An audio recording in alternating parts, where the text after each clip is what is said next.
menurut Bunda Tessa atau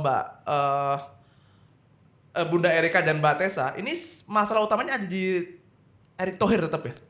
Saya Masalah apa sengaja ini? sebut itu karena dia emang definitif dia ketum dan dia mengganti dan siap bertanggung jawab kan. Ya ini omongan beliau loh ya. Iya. Gitu. Emang masalahnya ada di Erick Thohir. Masalah utama untuk Kegagalan kita. Oke. Pertama menurutku kayaknya waktu itu kita pernah bahas juga sama Mas Indro.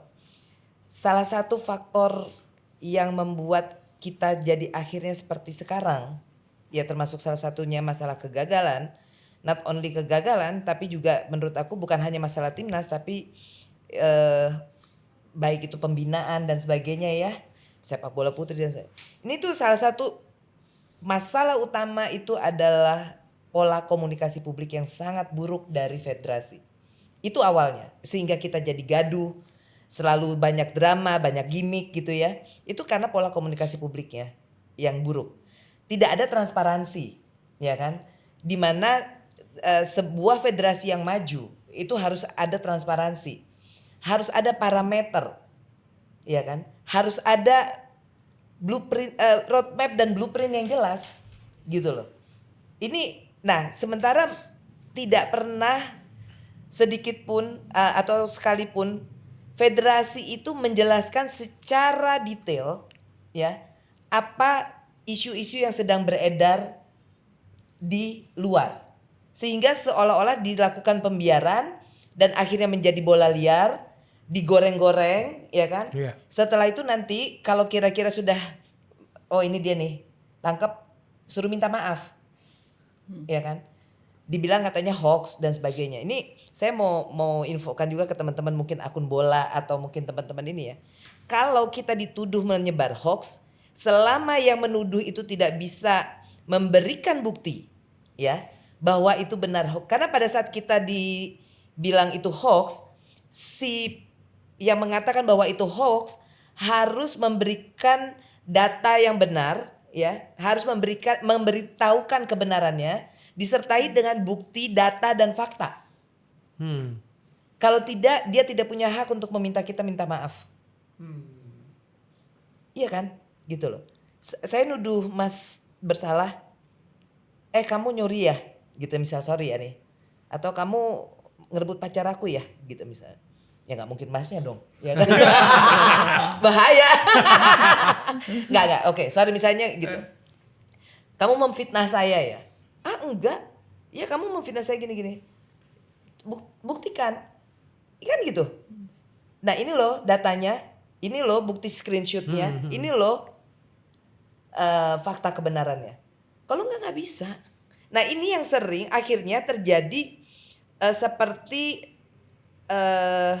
mengesankan federasi itu jadi anti kritik. Gitu loh. Jadi anti kritik. Belum lagi buzzer-buzzer yang berterbangan. Iya. Udah bukan lagi berceceran, berterbangan. Saking udah di bawah udah gak cukup kan. Perang gitu. buzzer malah ya. Ya, jadi gaya-gaya komunikasi politik itu dibawa ke sepak bola. Dimana harusnya sepak bola itu kan alat pemersatu bangsa loh. Yang harusnya tidak boleh diganggu gugat dengan gaya-gaya politis gitu. Siapapun pengurusnya, mau dari orang politik, mau pengusaha, mau apa, terserah. Buat kita ya. Karena kita nggak mau tahu juga kan gitu. Iya. Tapi gaya-gaya politik jangan dipakai di sepak bola, karena kita itu sepak bola itu dasarnya adalah alat pemersatu bangsa, di mana kumpulan dari beberapa supporter ya kan, yang mungkin kalau di klub-klub apalah saling ini gitu ya. Tapi begitu sampai di stadion kita dukung timnas, itu kita lupakan dulu perbedaan itu. Disitulah kita menyatu ya kan, untuk mendukung timnas kita. Tapi ini pun sekarang sudah tidak ada ruang untuk itu gitu. Akhirnya kita diadu-adu di ini, itu yang saya sangat menyesalkan. That's why saya bilang komunikasi publiknya buruk. Ya tadi satu, kedua ketidakkonsistenannya federasi. Jadi sebenarnya bukan tidak konsisten. Justru saya bilang federasi itu sangat konsisten. Sangat konsisten untuk tidak konsisten. Ya, coba gini ya. Kita gak usah jauh-jauh ke belakang deh. Masalah pelatih jelas tidak konsisten. Pergantian pelatih tidak pernah disampaikan apa alasan yang benar. hanya masalah ruang ganti, ya kan, Masalah bahasa. perbedaan bahasa itu alasan untuk supporter yang baru meletak. Kalau buat kita itu nggak masuk alasan itu gitu loh. Kenapa? Terlalu dicari-cari. Dikata Herve Renard itu ngelatih Arab pakai bahasa Arab, iya kan? Dikiranya doa nanti. Apakah Cina tuh yang pelatihnya dari Eropa Timur itu ngelatih Cina pakai bahasa Cina? Ya, Bora Milutinovic. Iya kan, gitu loh. Kan enggak. Sepak bola itu punya bahasanya sendiri, bahasa universal untuk sepak bola. Pelatih cuma bilang begini-begini, pemain pasti ngerti gitu. Iya kan? Kemarin aja kita lihat pas Irak misalnya. Emang pelatihnya yang Graham Arnold ngelatih ini pakai bahasa Arab, bahasa ngelatih Irak kan enggak. Ada sama kayak JJ, ada ininya juga. Jadi itu terlalu mengada-ada. Bicara roadmap, ya kan? Iya. Hari ini ketua umum bilang roadmap sudah ada, ya kan? Lalu Arya Sinulinga bilang roadmap sudah ada, tinggal dicek aja di website gitu kan. Besoknya Pak Sumarji nongol, roadmap yang mana saya juga belum tahu itu. Itu Bahkan sesama di internal websitenya loh. nggak ada loh. Nggak ada di websitenya. Lah makanya itu yang berbeda. Jadi Jepang itu kalau kita mau akses, mau melihat apa sih roadmapnya Jepang dan bagaimana blueprintnya, itu tinggal kita akses di websitenya Jepang. Gitu loh. Federasi Jepang ya, Federasi Sepak Bola itu keluar semua. Bahkan berapa gaji pemain itu kita bisa akses di situ informasinya. Jadi mereka itu benar-benar menggunakan lamannya resminya federasinya itu benar-benar untuk sangat informatif. Sangat informatif. Nah, kalau kita di sini petinggi-petinggi federasi kita ini mereka itu menjawab sesuatu tidak di laman resmi. Justru di podcast misalnya ya kan, pribadi. Di laman pribadinya mereka. Tapi bukan bukan di laman resminya PSSI. Komunikasi yang baik tidak begitu, Mas. Media yang baik tidak begitu gitu. Medianya tuh kan ada laman PSSI, apa isinya? Nggak ada. Gitu loh. Seperti itu. Kemarin Menpora bilang katanya SEA Games targetnya silver, ya kan? Tiba-tiba Pak Zainuddin Amali bilang emas. Pak Coach Indra Safri bilang emas. Pemain itu bilang emas. Jadi ini sebenarnya gimana ya? Mungkin ya tapi nggak salah juga si Menpora ya. Gitu. Dia ngomong Menpora kemarin saya nonton itunya. Tadi PSSI bilang baru masukin itu dapatnya targetnya kalau nggak salah silver. Yang dimaksud PSSI itu apakah PSSI atau PSSI? Oh, ke kanan ke kiri. Nih mohon maaf. Jadi gini ya. Saya tidak meng-underestimatekan Pak Erick Thohir. Biar bagaimanapun tentu saja beliau pasti ada kontribusi ya untuk kemajuan timnas, bukan cuma timnas, kemajuan sepak bola kita sekarang ya. Tapi please lah, mohon banget gitu di dalam itu cobalah sebelum menyuruh kami yang di luar ini move on, tolong bapak-bapak move in dulu deh. Oh wow. Bapak-bapak, Anda disuruh move in loh ya. Loh iya kan. Kalau kita belajar apa ya, mencari jati diri yang sesungguhnya itu kan. Sebelum kita move on, kita tidak akan pernah bisa move on kalau kita belum move in. Move in dulu, introspeksi diri dulu. Internal kita di federasi, di PSSI itu seperti apa? Gitu loh. Kalau internal mereka masih seperti sekarang, nggak ada hak mereka untuk ngomongin suruh move on. Lah mereka aja nggak jelas. Iya kan, satu sama lain saling tengkar, saling berbeda pendapat. Terus kita ini disuruh bingung. Siapa yang harus dipegang? Ketumnya kah? Waketumnya kah? Sekjennya kah? Ya kan gitu loh. Di mana sekarang di era Pak Erick Thohir ini saya melihat sekjen itu seperti tidak difungsikan gitu. Gitu loh. Tapi terakhir kemarin saya ngobrol sama Mas Tio Nugroho ya. Nih sekjen kayaknya tidak berfungsi atau tidak difungsikan? Tidak difungsikan kata Mas. Tapi beberapa hari kemudian tiba-tiba preskon nunjuk Coach Nova sekjen yang pimpin. Eriknya nggak ada tapi. Sekjen yang pimpin. Jadi sometimes mungkin itulah pentingnya kita bersuara. Terlepas didengar atau tidak didengar, jangan pernah lelah Selama yang kita sampaikan itu benar-benar dari hati yang paling dalam demi kemajuan timnas atas dasar kecintaan kita terhadap perkembangan sepak bola Indonesia gitu. Kita nggak punya kepentingan, saya nggak punya kepentingan, Mbak Tessa mungkin nggak punya kepentingan. Saya bukan orang PSSI, saya bukan orang politik, gitu loh. Ya kan, ibu rumah tangga doang kita ini. Kalau Mbak Tessa bagaimana Mbak? Mengenai Erick, mengenai Erick Oh, Thohir, oke. dia apa ya? Dia tuh one man show gitu, dianggapnya begitulah ya gitu ya. Apalagi dengan kegagalan timnas sekarang gitu. ya kita sih sebagai supporter seperti kayak Mbak Erika bilang, kita nggak peduli mau lu siapa kayak mau yang di dalam itu apapun lu tuh siapa. Yang gue mau lihat ini ada kemajuan di sepak bola, ada progres. Iya. Ya kan, kayak seperti saya lihat di pembinaannya, saya nggak lihat tuh ada pembinaan, malah diambil naturalisasi. Saya tidak benci naturalisasi sama sekali. Saya bukan tidak mendukung naturalisasi. Saya ada sisi yang baiknya dari naturalisasi. Itu jadi ada hal-hal yang bisa dipelajari dari mungkin dari pembinaan yang di luar ya kan bisa kita pelajari. Tapi itu bukti kegagalan kita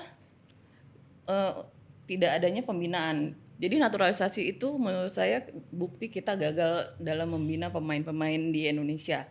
Itu seperti dulu opa saya pernah dia megang UMS klub. Dia klub amatir di Persija. Nah, dia jadi kita pembinaan di sini di bawah, ya kan, pembinaan di klub amatir. Tapi Persija nggak pernah ngambil pemain dari klub kita, gitu. Dari tim amatir dia nggak pernah ambil, gitu. Nah, itu opa saya justru dia mengkoreksi diri. Wah, berarti Pemain kita klub belum. kita nggak apa levelnya nggak bisa sampai ke Persija gitu, nggak bisa. Mesti apa nih, ya kan? Kita mesti apa? Nah, itu yang PR yang nggak dikerjakan sih. Maunya mereka instan. Tapi saya juga nggak bisa nyalahin mereka juga karena tuntutan dari supporter juga, lu mesti menang, harus menang. Gimana caranya menang? Nah, dengan cara mereka bilang, wah, gue mesti kalau cara federasi pikir mereka menang, udah gue ngambilin aja nih pemain dari luar, dari liga-liga luar yang udah jadi gitu secara instan gitu. Itu terus sih yang mereka lakukan sebenarnya karena tuntutan dari kita juga gitu. Tapi kalau saya sebagai supporter yang tahu mengerti sepak bola, yang memang akarnya dari sepak bola, saya mengerti banget pentingnya pembinaan itu gitu. Kan. Jadi kalau menurut saya mereka ngambil naturalisasi sebenarnya it's okay. Tapi menurut saya itu kegagalan kita, kegagalan dari federasi untuk mengadakan pembinaan di Indonesia. Gitu. Kalau itu saya dari sisi itu. Jadi kalau selain naturalisasi, jelas dulu nih naturalisasi sampai berapa lama kan? 5 tahun, 10 tahun. Tapi liganya dibetulin, terus pembinaan usia mudanya dibenahin, ya, itu yang harus dilakukan. Ya? Betul. Tapi mereka rata-rata mungkin, mendingan gue ngambil aja yang udah jadi. Kalau pembinaan mereka akan keluar uang banyak sekali gitu kan. Untuk membina misalnya pelatih-pelatih yang di SSB, yang di akademi, itu nggak sedikit duit yang akan keluar gitu. Dan sponsor nggak akan membiayai pembinaan gitu biasanya. Ya kan sponsor tuh yang sekarang ya paling Liga 1 aja yang sponsornya gede-gedean ya kan, mereka lihat rating juga. Kalau pembinaan yang usia Muda ya, 12 16 siapa yang mau sponsor mereka kan. Jadi harusnya sebenarnya itu PR federasi gitu, tapi mereka daripada gue keluar duit di sini, mungkin ya pemikirannya ya, daripada keluar duit di sini terlalu banyak gitu, ya mendingan gue naturalisasi yang udah jadi instan gitu. Itu lebih efisien menurut mereka gitu kan. Daripada ini gue sejangka panjang puluhan tahun masalahnya. Ini bukan setahun 2 tahun gitu. Pembinaan tuh puluhan tahun kayak gitu. Kayak misalnya waktu itu kita pernah ngalahin Jepang waktu pas zaman opa saya. Itu orang Jepang bilang gini, hari ini lo bisa menang lawan gue, tapi lo lihat 20 tahun lagi lo gak akan menang. Kita digituin waktu itu. Dan terbukti itu opa saya ngomong soalnya, makanya saya tahu, dan ada mantan pemain opa saya yang ngomong Dan ada pemain Jepang dan federasinya dia ngomong kayak gitu. Kita hari ini kalah, tapi lu lihat 20 tahun lagi gua akan maju. Mereka bilang kayak begitu gitu. Karena mereka benar-benar concern dari pembinaan gitu loh. Dan saya paling gak suka banget dengan timnas yang U23. Nih pemain dipakai semuanya. Dulu U19, pemainnya bagus. Dipakai di U21, dipakai lagi di timnas. Itu dihabisin mereka fisiknya. Habis bensin mereka nanti di timnas. Senior. Cuman berapa tahun aja habis, selesai. Secara kalau di luar itu dia umur 19, umur 17 malah udah bisa masuk timnas senior. Ini nggak akan dipakai lagi di U21, di U23 dia nggak akan dipakai lagi gitu. Dia fokus di timnas senior. Nah ini akan dipakai yang mana? Dia cari lagi yang lebih muda lagi, dia ambil lagi. Makanya itu regenerasinya itu bagus sekali gitu. Misalnya seperti Brazil, di Jepang, Korea sekarang mereka maju sekali. Mereka nggak pakai lagi tuh timnas, pemain yang udah di timnas jangan dipakai lagi di usia dulu U19 ini udah levelnya dia timnas. Ngapain lagi dia disuruh main di 19 lagi? Ngapain lagi dia turun kelas istilahnya kan? Gitu. Nah, di situ nanti dia habis bensinnya, nanti berapa tahun kemudian bisa dia cedera, bisa dia udah habis gitu istilahnya. Nah, itu yang sering saya ngomong sebenarnya sih.